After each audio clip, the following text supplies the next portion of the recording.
Let's learn 2.0 में आप सभी का हार्दिक स्वागत और अभिनंदन। जैसा कि आप जानते हैं कि हमारे जो साइकोलॉजी गोल्डन टेस्ट सीरीज़ जो चल रही है, उसी क्रम में आज हमारा साइकोलॉजी टेस्ट सीरीज़ का 15वां मॉडल पेपर आपकी स्क्रीन पर लेकर के आए हैं। कृपया चैनल को लाइक, सब्सक्राइब और शेयर करते रहें। चलिए स्टार्ट करते हैं। और चैनल की लिंक जो है टेलीग्राम का, वो डिस्क्रिप्शन में दिया गया है। आप टेलीग्राम पर जा कर के आप टेस्ट भी दे सकते हैं और अपने आप को जो है माप सकते हैं, अपने आप का जो है मूल्यांकन कर सकते हैं कि आप कितने क्वेश्चंस आप अटेम्प्ट कर पा रहे हैं। चलिए स्टार्ट करते हैं। पहला क्वेश्चन, बाल विकास में किन पहलुओं का विभिन्न दृष्टिकोण से अध्ययन किया जाता है। बाल विकास में जो बाल विकास है उसके अंदर आपको बताना है कि किन पहलुओं का विभिन्न दृष्टिकोण से अध्ययन किया जाता है। शारीरिक विकास का, मानसिक विकास का, या गत्यात्मक विकास का, या फिर उपयुक्त सभी। तो इसका जो आंसर है वो क्या होगा बताइए। आप पेन कॉपी हाथ में लेकर के और प्रत्येक क्वेश्चंस को नोट डाउन करके पहले क्वेश्चन में क्या आंसर होगा ऐसे लिख करके बाद में मूल्यांकन करें कि आपके कितने क्वेश्चन सही हो रहे हैं। यदि आप 25 क्वेश्चन से ज़्यादा अटेम्प्ट कर पा रहे हैं तो आप एक बेहतर स्थिति में माने जाएंगे। चलिए स्टार्ट करते हैं। बाल विकास में किन पहलुओं का विभिन्न दृष्टिकोण से अध्ययन किया जाता है।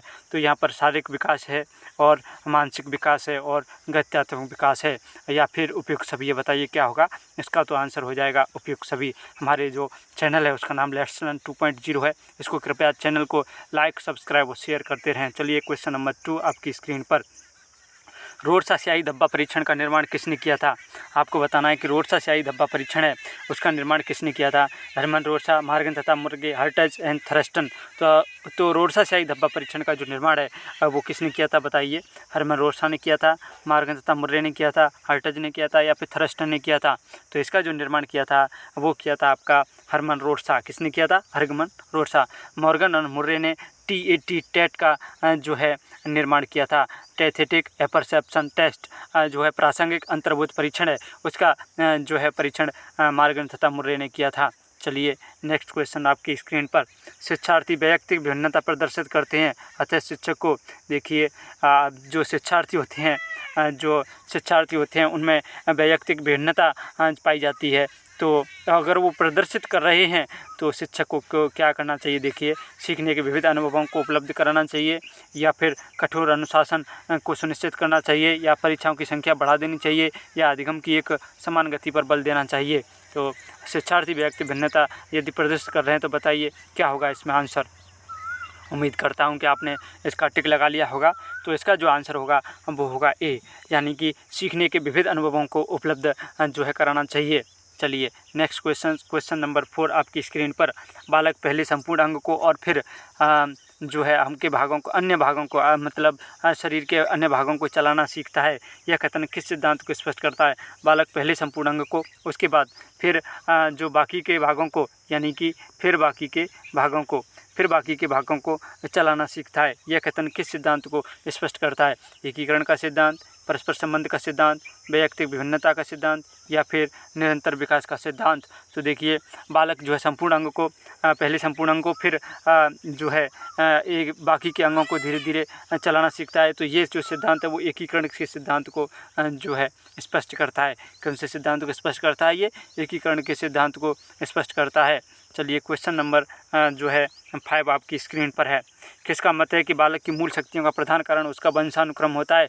वेरी मोस्ट क्वेश्चन है आपका, ये वेरी मोस्ट क्वेश्चन है, ये कई बार एग्जाम्स में आ चुका है। अतः आपको इसको ध्यान से देखना होगा कि किसका मत है कि बालक मूल शक्तियों का प्रधान कारण उसके वंशानुक्रम का होता है। क्या ये थॉर्नडाइक का है, या कार्ल पियर्सन का है, या स्टीफेंस का है, या फिर होल्जिंगर का है। बताइए किसका होगा ये आंसर, जल्दी से बताइए। तो इसका जहाँ आंसर होगा वो होगा थॉर्नडाइक। ये थॉर्नडाइक ने कहा कि जो बालक की मूल शक्तियों का प्रधान जो कारण होता है वो उसका वंशानुक्रम होता है, ऐसा थॉर्नडाइक का कथन है। चलिए क्वेश्चन नंबर 6, उद्दीपन अनुक्रिया सिद्धांत का प्रतिपादन किसने किया था। जो उद्दीपन अनुक्रिया का जो सिद्धांत है, जो देखिए इसको SR जो है थ्योरी भी कहा जाता है। क्या कहा जाता है? SR थ्योरी, स्टिमुलस रिस्पॉन्स जो थ्योरी है, उद्दीपन अनुक्रिया का सिद्धांत है, वो किसने दिया था? थॉर्नडाइक ने दिया था, IP पावलोव ने दिया था, या अंडरवुड ने दिया था, या फिर कॉल्सनिक ने दिया था। बताइए किसने दिया था। तो इसका जो आंसर होगा वो होगा थॉर्नडाइक। थॉर्नडाइक ने जो नियम दिया था, प्रभाव का नियम, तत्परता का नियम, जिसके अंतर आते हैं प्रयास का नियम, एरर एंड ट्रायल। इसका जो एरर एंड ट्रायल जो थ्योरी थी, error and trial error and trial जो थ्योरी थी, उसी थ्योरी को आप उद्दीपन अनुक्रिया सिद्धांत कहा जाता है। अतः आपका आंसर हो जाएगा आपका थॉर्नडाइक। चलिए नेक्स्ट क्वेश्चन, शिक्षण अधिगम पर बल देने वाला परिवर्तन हो सकता है। बाल केंद्रित शिक्षा पद्धति अपनाकर शिक्षण अधिगम पर ऐसा जो शिक्षण अधिगम पर बल देने वाला परिवर्तन क्या हो सकता है। बाल केंद्रित शिक्षा पद्धति को अपनाकर, रटने को प्रोत्साहित करके, अग्र शिक्षण की तकनीक अपनाकर, या परीक्षा परिणामों पर केंद्रित होकर। बताइए क्या होगा इसका आंसर। चलिए तो इसका जो आंसर होगा वो होगा बाल केंद्रित शिक्षा विधि को अपनाकर।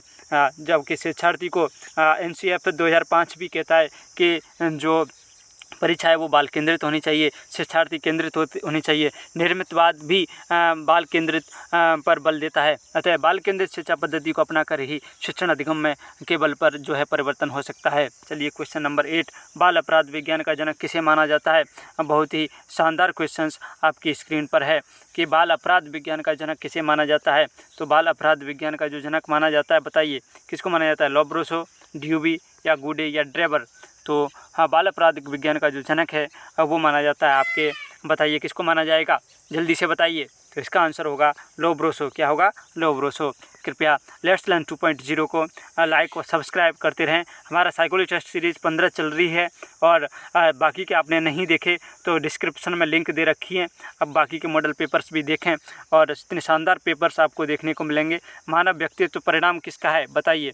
पालन पोषण और शिक्षा का, आनुवंशिकता और वातावरण की अंतर्क्रिया का, केवल आनुवंशिकता का, या केवल वातावरण का। तो आपको बताएं मानव व्यक्तित्व जो है परिणाम किसका है। उम्मीद करता हूं कि आपने इसका भी टिक लगा लिया होगा। तो इसका जो आंसर होगा वो होगा आनुवंशिकता और वातावरण की अंतर्क्रिया पर। आनुवंशिकता और वातावरण की अंतर्क्रिया जो होती है वो मानव व्यक्तित्व का परिणाम है। चलिए क्वेश्चन नंबर 10 आपकी स्क्रीन पर। किशोरावस्था की विशेषताओं को सर्वोत्तम रूप से व्यक्त करने वाला एक शब्द है। किशोरावस्था की विशेषताओं को सर्वोत्तम रूप से अगर यदि कोई व्यक्त कर रहा है तो उसको वो कौन सा शब्द होगा, बताइए। विकास, समायोजन, परिवर्तन, या फिर अस्थिरता। बताइए क्या होगा। बेहतरीन क्वेश्चंस आपकी स्क्रीन पर है, जो कि कई एग्जाम्स में आपको देखने को मिलेगा और मिलता रहा है। चलिए बताइए क्या होगा, ये विकास होगा, या समायोजन, या परिवर्तन, या फिर अस्थिरता। तो देखिए किशोरावस्था जो है वो अब इसका आंसर अगर देखा जाए, मतलब मोस्ट आंसर इसका क्या होगा, तो यहाँ पर जो आंसर होगा वो होगा परिवर्तन। क्या होगा, परिवर्तन। हाँ, ये भी सही है, अस्थिरता भी सही है, क्योंकि किशोरावस्था में जो बालक है वो थोड़ा अस्थिर भी रहता है। लेकिन यदि परिवर्तन बीच में आ रहा है ऑप्शन में तो पहले परिवर्तन होगा। यदि ऑप्शन में परिवर्तन नहीं आए तो आप अस्थिरता लगा देना, तो आपका क्वेश्चन सही हो जाएगा। चलिए क्वेश्चन नंबर 11 आपकी स्क्रीन पर। जब हम किसी भी व्यक्ति के विकास के विषय में चर्चा करते हैं तो हमारा आशय क्या होता है, बताइए। जब हम किसी भी व्यक्ति के विकास के विषय में चर्चा कर रहे हैं तो हमारा आशय उसकी कार्यक्षमता से होता है, उसकी परिपक्वता से होता है, या उसकी ग्रहण करने की क्षमता से होता है, या फिर उपयुक्त सभी। बताइए। इसका मुझे उम्मीद है कि लगभग 95% लोग जो है इसका आंसर गलत देंगे। आप बताइए इसका आंसर क्या होगा, बताइए। उसकी कार्यक्षमता से होता है, या उसकी परिपक्वता से होता है, या फिर उसकी ग्रहण करने की क्षमता से होता है। तो सभी देखिए, टाइम ले लें भले ही, लेकिन वीडियो को पॉज करें और टाइम लें, लेकिन आंसर आपका सही होना चाहिए। तो इसका जो आंसर होगा वो होगा बी, यानी कि उसकी परिपक्वता से होता है। जब हम किसी व्यक्ति के विकास के विषय में चर्चा करते हैं तो हमारा आशय उसकी जो है परिपक्वता से होता है, न कि कार्यक्षमता से, न कि उसकी ग्रहण करने की क्षमता से, और न कि उपयोग सभी यहाँ नहीं होगा। अतः इसका आंसर होगा उसकी परिपक्वता से होता है।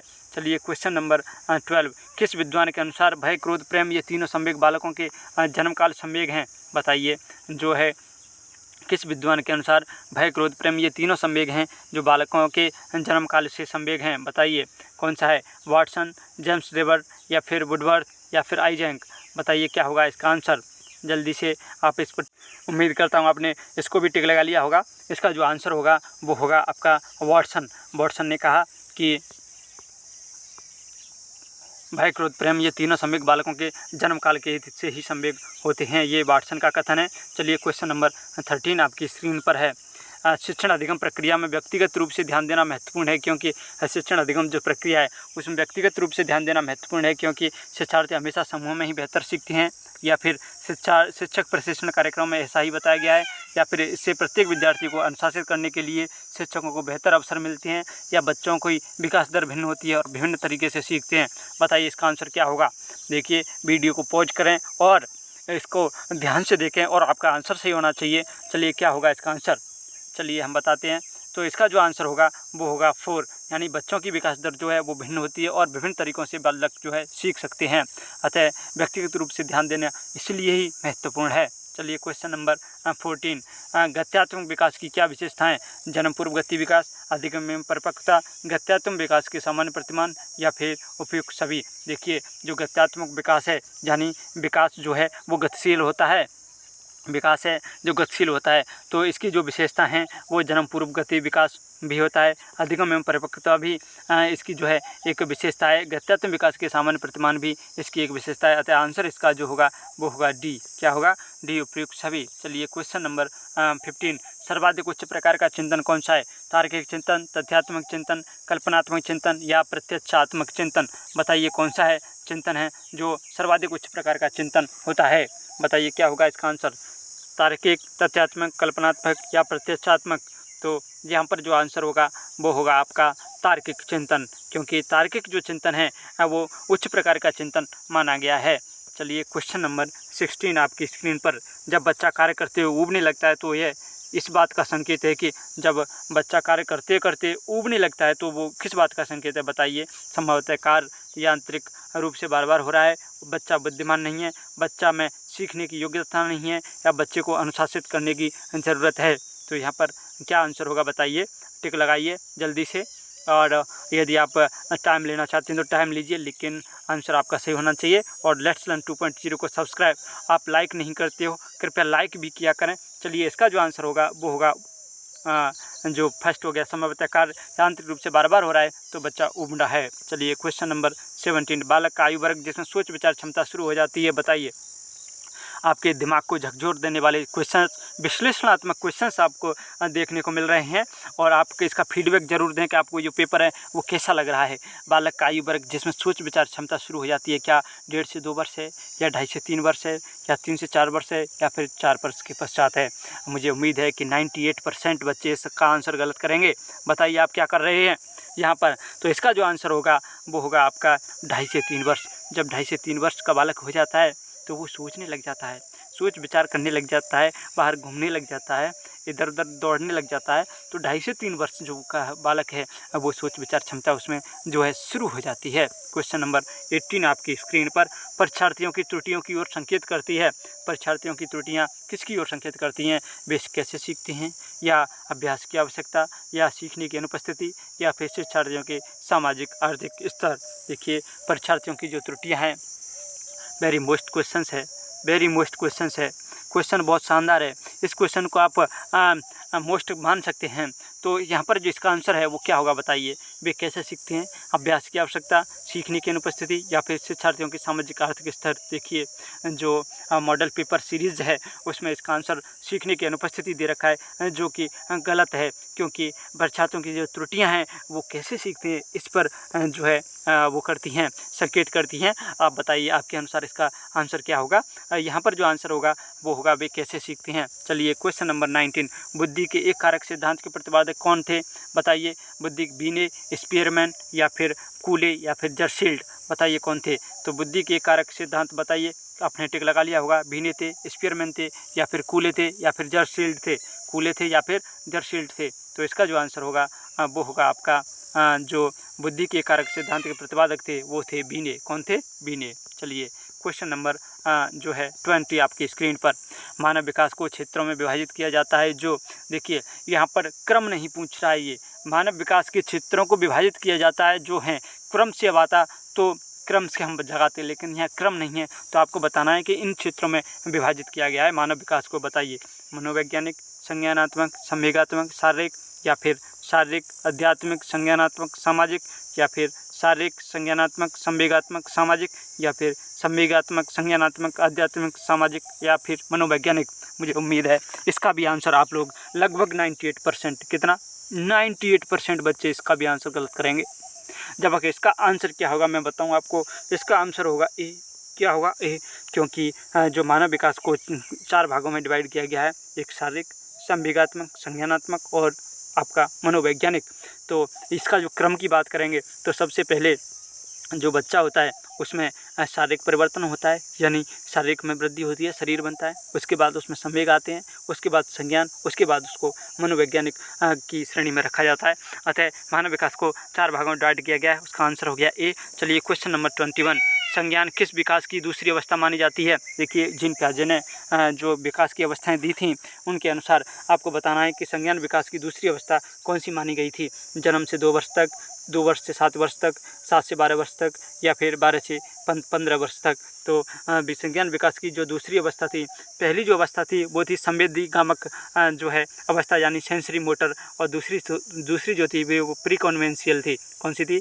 प्री कॉन्वेंशियल थी, और जो कि 2 से 7 वर्ष थी। कहाँ थी? 2 से 7 वर्ष थी। आपको पता है। क्वेश्चन नंबर 22, किसी वस्तु, व्यक्ति या प्रक्रिया की तरफ आकर्षित होने, उसे पसंद करने तथा उनकी तरफ ध्यान आकर्षित करने की जो प्रवृत्ति है उसको क्या कहते हैं? देखिए, यहाँ पर जो डस्ट खाली जगह है उसके बाद आपको क्वेश्चन दे रखा है कि किसी वस्तु, व्यक्ति या प्रक्रिया की तरफ आकर्षित होने, उसे पसंद करने तथा उनकी तरफ ध्यान आकर्षित करने की जो प्रवृत्ति है उसको क्या कहते हैं? व्यक्तित्व, आदतें, कौशल या फिर रुचि। देखिए, यहाँ पर भी जो है आप मात खाएंगे, और यहाँ पर भी लगभग मेरे हिसाब से 90% जो बच्चे हैं वो इसका भी आंसर गलत करेंगे।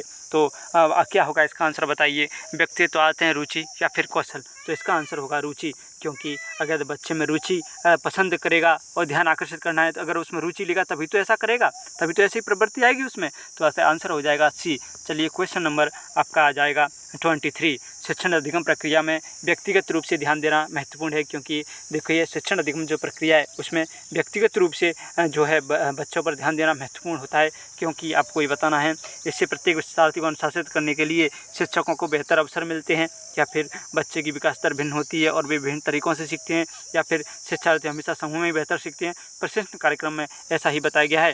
देखिए, ये दूसरी बार आपका आंसर आया है, क्वेश्चन आया है। तो आप बताइए, इसका जो है क्वेश्चन रिपीट हो गया है, तो बताइए इसका आंसर क्या होगा?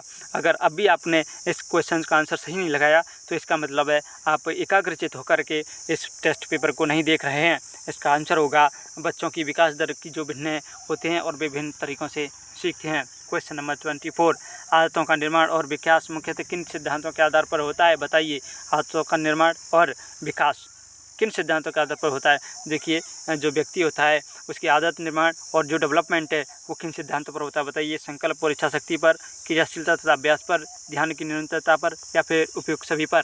तो ये एक साधारण सा क्वेश्चन है, तो इसका आंसर जो होगा वो होगा उपयुक्त सभी। क्या होगा? उपयुक्त सभी। चलिए क्वेश्चन नंबर आपका 25, समायोजन निरंतर चलने वाली प्रक्रिया है जिसके द्वारा व्यक्ति अपने और अपने वातावरण के बीच संतुलित संबंध रखने के लिए अपने व्यवहार में परिवर्तन करता है। ये कथन किसका है? वेरी मोस्ट कथन है, और इस कथन को आप याद कर लीजिए। ये कथन आपको रीट में, सी टेट में, MP टेट में, एच टेट में कहीं पे भी देखने को मिल सकता है। तो बताइए क्या होगा इसका आंसर? तो इसका जो आंसर होगा वो क्या होगा बताइए? स्किनर या कुपुस्वामी या फिर थॉर्नडाइक या फिर गेट्स। तो ये जो कथन है वो गेट्स का है। किसका है? गेट्स का है। समायोजन निरंतर चलने वाली प्रक्रिया है जिसके द्वारा व्यक्ति अपने और अपने वातावरण के बीच संतुलन संबंध रखने के लिए और अपने व्यवहार में परिवर्तन करता है। ये जो कथन है वो गेट्स का है। चलिए क्वेश्चन नंबर 26, वर्तमान समय किसका व्यक्तित्व का वर्गीकरण सर्वोत्तम माना जाता है? जो वर्तमान समय में किसके व्यक्तित्व का जो वर्गीकरण है वो सर्वोत्तम माना जाता है, आपको बताना है। शेल्डन का, स्प्रेंगर का, जुंग का या फिर थॉर्नडाइक का।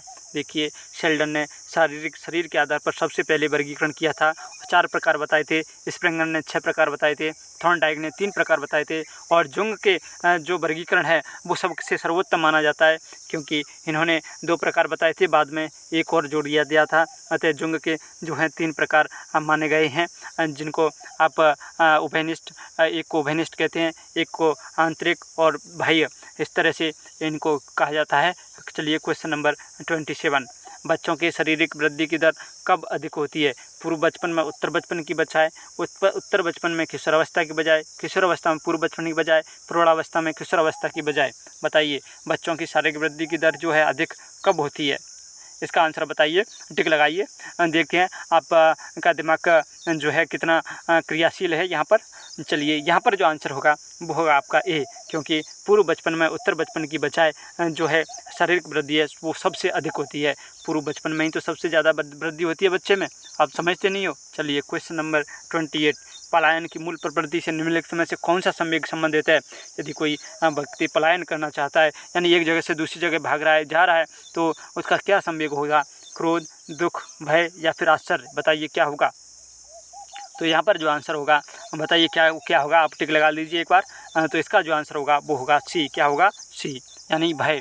भय पर ही जो जहाँ पर भय ज़्यादा हो जाता है तो वहाँ से जो व्यक्ति है वो पलायन करके दूसरी जगह रहना चाहता है, उसको एडजस्टमेंट समायोजित करना चाहता है। चलिए क्वेश्चन नंबर 29, बाल अपराध से तात्पर्य किसी स्थान विशेष के नियमों के अनुसार एक निश्चित आयु से कम के बच्चे या किशोर द्वारा किए जाने वाला अपराध होता है। ये कथन किसका है, बताइए।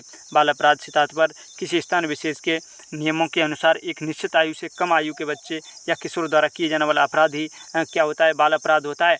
ये कथन किसका है, आपको बताना है। मैकाइवरम पेज का, डॉक्टर गुप्ता का, लेडीज एम लेडीज़ का, या फिर डॉक्टर सेठाना। ये जो कथन है वो है आपका डॉक्टर क्या होगा, बताइए किसका होगा। तो इसका आंसर होगा वो होगा डॉक्टर सेठाना। चलिए क्वेश्चन नंबर 30, निम्नलिखित में से कौन सी प्रगतिशील शिक्षा की विशेषता है। आपको बताना है कि कौन सी है जो प्रगतिशील शिक्षा की विशेषता है। बार बार ली जाने वाली परीक्षाएं, समय सारणी और बैठने की व्यवस्था में लचीलापन, या फिर केवल प्रस्तावित पाठ्यपुस्तकों पर आधार अनुदेश, परीक्षा में अच्छे अंक प्राप्त करने पर बल। बताइए क्या होगा जो है इसका आंसर।